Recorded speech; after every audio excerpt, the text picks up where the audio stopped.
Tender commission मामले में गिरफ्तार पूर्व मंत्री आलमगीर आलम समेत 9 आरोपियों की वीडियो कॉन्फ्रेंसिंग के जरिए कोर्ट में पेशी हुई।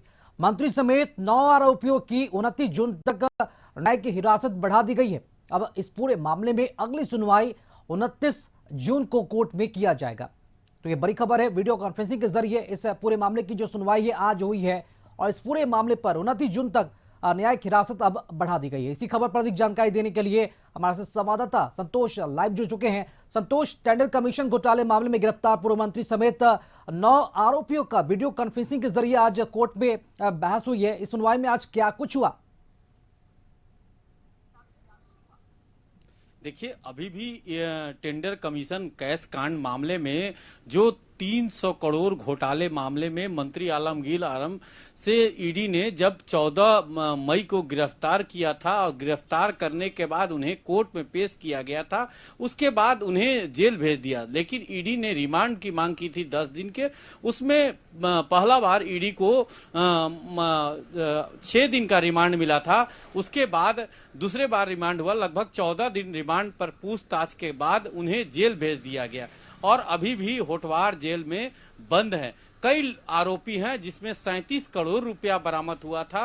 37 करोड़ कुछ लाख 21 लाख रुपया बरामद हुआ था। उस मामले में भी जांच चल रहा है और ईडी के वकील ने जब आज कोर्ट में पेशी हुआ तो ईडी के वकील जो उसके बाद सुनवाई हुई उसमें साफ कहना है कि अभी भी इनके मामले में जांच चल रहा है। कई लोगों को, चाहे वह संजीव लाल कैसे टेंडर मैनेज के खेल चलता था उनका निजी सचिव के द्वारा, और उनका नौकर के घर से, जागीर आलम के नौकर के घर से लगभग 37 करोड़ 21 लाख रुपया बरामद हुआ था। उसी में आईएएस मनीष रंजन को गिरफ्तार किया गया। गिरफ्तार करने के बाद कुछ समय पहले उन्हें सभी विभाग से मुक्त कर दिया गया। उसके बाद उन्होंने इस्तीफा मुख्यमंत्री को भेजा और राज्यपाल को। तो कहीं न कहीं अभी भी जांच का दायरा ईडी के द्वारा बढ़ाया गया है और कई मामले चल रहे हैं, इसलिए अभी भी उन्हें जेल में ही रहना पड़ेगा और लगातार ईडी जांच कर रही है और कई लोगों को पूछताछ के लिए ईडी सम्मन कर बुला सकती है। जैसे आईएएस मनीष रंजन को 2 बार सम्मन करके बुलाया गया था, लेकिन एक बार उन्होंने जो लोकसभा चुनाव था उसका हवाला देकर उन्होंने समय मांगा था। उसके बाद दूसरे सम्मन पर उन्होंने ईडी के सामने समक्ष हुआ। अब देखना होगा कि 29 जून को जो कोर्ट में सुनवाई है उसमें आगे क्या होता है। क्या आलमगीर आलम को जेल से बाहर जमानत मिलती है या न्यायिक हिरासत बढ़ाया जाता है। जी राकेश। जी बिल्कुल संतोष, चूंकि 29 जून को सुनवाई होगी लेकिन 29 जून तक जो है अभी भी उन्हें न्यायिक हिरासत में रहना पड़ेगा, क्योंकि अभी भी कई 9 आरोपियों की जो बात वो सामने आई है। तो क्या ये माना जाए संतोष की जो न्यायिक हिरासत बढ़ाई गई 29 जून तक, ईडी जो अपनी कस्टडी में लेकर इनसे पूछताछ करेगी, पूछताछ में कई और भी आरोपी सामने आ सकते हैं और क्या और भी गिरफ्तारियां हो सकती है इस टेंडर कमीशन घोटाले में?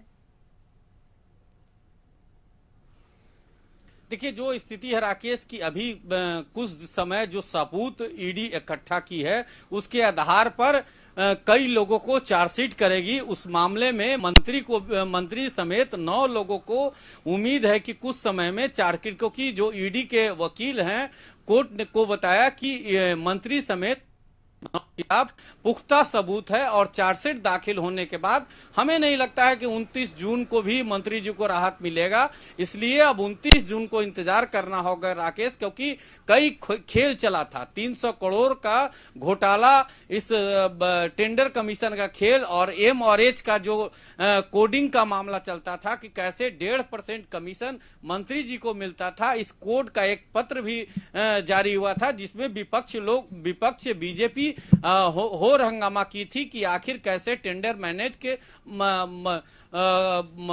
हल्ला हुआ था और उस मामले में कैसे बीजेपी लगातार सरकार को घेर रही है कि आखिर जिस तरह से एक टेंडर का खेल, कई एक पूर्व जो कांग्रेस के अध्यक्ष है राजेश ठाकुर, उनका भी एक लेटर ट्रांसफर पोस्टिंग का लेटर बरामद हुआ था। तो कई खेल हुआ था।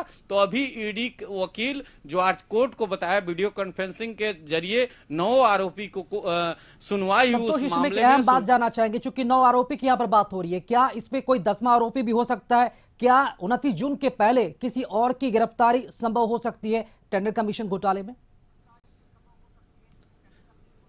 देखिए, कई लोग पर्दे के पीछे कई लोग हैं राकेश। उस मामले में कई लोगों को पूछताछ के लिए ईडी सम्मन में है। झारखंड सरकार के 2 मंत्री को भी सम्मन करने की बात आई, लेकिन अभी तक ईडी कार्रवाई अभी भी जारी रखी है। अब देखना होगा कि आईएएस मनीष रंजन को फिर से पूछताछ के लिए बुलाती है या कई, जैसे वीरेंद्र राम जब गिरफ्तारी हुई तो कई अभियंताओं को जो टेंडर कमीशन का 1.5% का कमीशन का जो खेल चलता था उसमें लगभग कई लोगों को पूछताछ के लिए, क्योंकि इंजीनियर के सहारे कमीशन पहुंचता था। तो अब राकेश कहना हो कि 10वां आरोपी क्या, इसमें कई आरोपी जो अभी भी पर्दे के पीछे जो खेल खेलते थे उनको ईडी तलाश कर रही है। जल्द ही उनके गिरबान तक पहुंचेगी और उन्हें गिरफ्तार करेगी। जी राकेश। चलिए, बहुत शुक्रिया संतोष खबर पर जानकारी देने के लिए आपका।